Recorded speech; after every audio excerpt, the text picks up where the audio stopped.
लंका स्थित राजर्षि अपार्टमेंट में वर्मा परिवार के निवेदन में चल रही श्रीमद् भागवत कथा में कथावाचक व्यास हिमांशु तिवारी ने बताया कि कथा श्रवण से ज्ञान का मार्ग प्रशस्त होता है।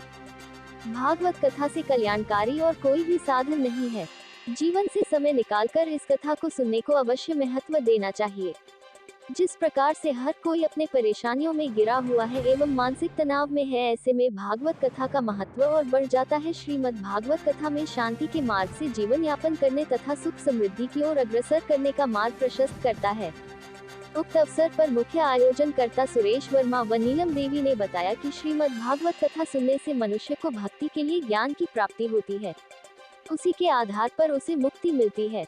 कहा कि प्रत्येक प्राणी किसी न किसी तरह से दुखी व परेशान है। कोई स्वास्थ्य से दुखी है, कोई परिवार, कोई धन तो कोई संतान को लेकर परेशान है।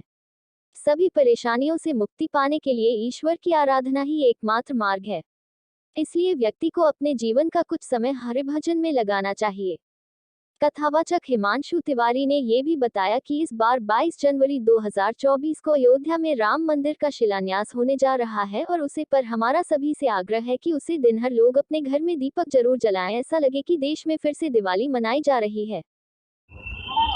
देखिए, जो श्रीमद् भागवत महापुराण की कथा है, ये 18 पुराण का इसमें निचोड़ है। अर्थात यह कथा जो है अमृतमय है। इस कलिकाल में ये कथा धर्म, भक्ति, ज्ञान को देने वाली है, जिससे कि हमारे सनातन की और धर्म की और ज्ञान की मर्यादा बनी।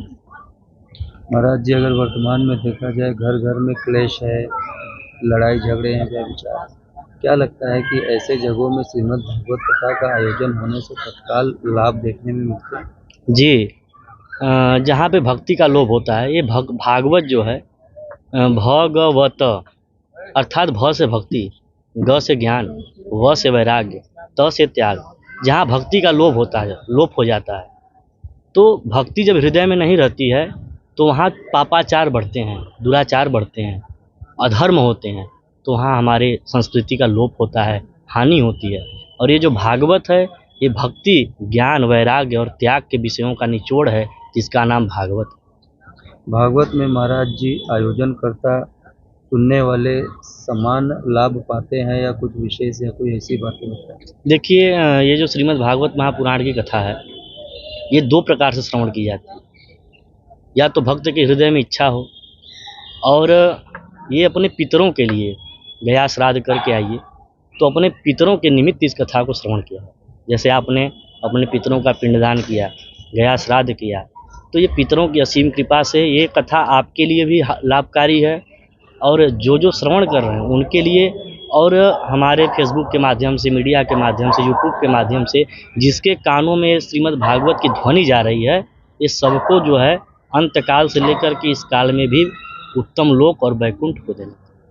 महाराज जी, 22 जनवरी को राम जी आ रहे हैं जी, क्या कैसा उत्सव, कैसा अनुभव और क्या माहौल होगा? देखिए, श्री राम जी जो हैं वो मर्यादा पुरुषोत्तम हैं और वो पहले भी थे, आज भी हैं और आगे भी रहेंगे। उनको लाने में हम आप सक्षम नहीं। उनको आना था, वो थे, कुछ समयों की वजह से, कुछ सत्ताओं की वजह से उनको लोप किया गया। लेकिन हमारा धर्म और हमारे सनातन से जुड़े संत महात्मा और हमारे जो हिंदू धर्म के सनातनी भाई हैं, ये इतना जागृत हुए कि जो हमारे रामचंद्र जी का कार्यक्रम है, जो मंदिर का शिलान्यास या पूजा पाठ जो भी है, ये सब भगवत की कृपा से ही हो रही है और भक्ति के ही कृपा से हो रही है। धन्यवाद महाराज। महोदय जी, अपना परिचय बताएं। मेरा नाम सुरेश प्रसाद वर्मा है। वर्मा जी, भागवत कथा हो रही है, कैसा उद्देश्य और कैसा अनुभव होता है?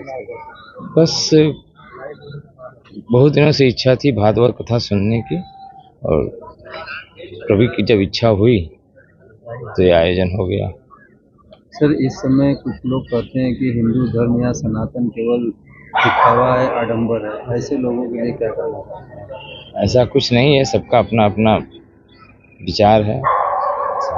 दिखावा नहीं है, जो दिखाते हैं वही ऐसा बोलते हैं, जो नहीं दिखाते हैं वो दिखता नहीं है, इसलिए ऐसा अपनी भावना जैसी भावना। सर, 22 जनवरी को राम जी आ रहे हैं, आपका क्या अनुभव? बहुत अच्छा अनुभव हो रहा है। हम लोग तो जा नहीं पाएंगे, लेकिन जैसा भव्य सुनाई पड़ रहा है सब ऊपर वाले की कृपा से हो रहा है। सर यहाँ आयोजन कब तक चलेगा और कब 8 जनवरी तक ये भागवत चलेगा। 9 जनवरी को भंडारा है, प्रसाद वितरण। सर क्या कहना चाहेंगे भागवत प्रेमियों के लिए जो यहाँ पे आते हैं?